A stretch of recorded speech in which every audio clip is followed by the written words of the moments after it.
Welcome to my channel Pallavi digital arts. చిట్టి కుందేలు మరియు పెద్ద సింహం. ఒకసారి అడవిలో చిట్టి కుందేలు మరియు పెద్ద సింహం మంచి మిత్రులు.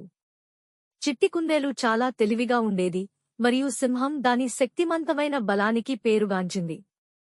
ఇద్దరికీ మంచి స్నేహం ఉంది, కానీ సింహం ఎప్పుడూ తన బలం గురించి గొప్పగా చెప్పుకునేది.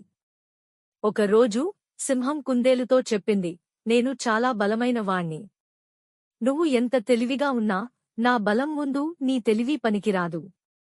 నువ్వు ఒక పని చేయగలవా? చూద్దాం. కుందేలు నవ్వుతూ, మరి ఏ పని చేయాలని అనుకుంటున్నావు సింహా అని అడిగింది. సింహం ఒక పెద్ద వృక్షాన్ని చూపించి, ఈ వృక్షాన్ని కదిలించగలవా అని ప్రశ్నించింది.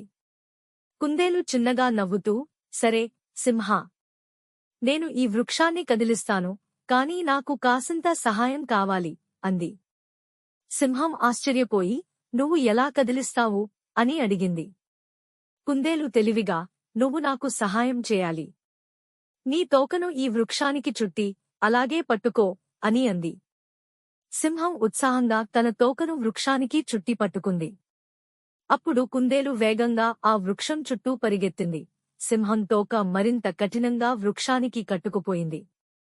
ఇప్పటికీ సింహం తన తోకను విడిపించుకోలేకపోయింది.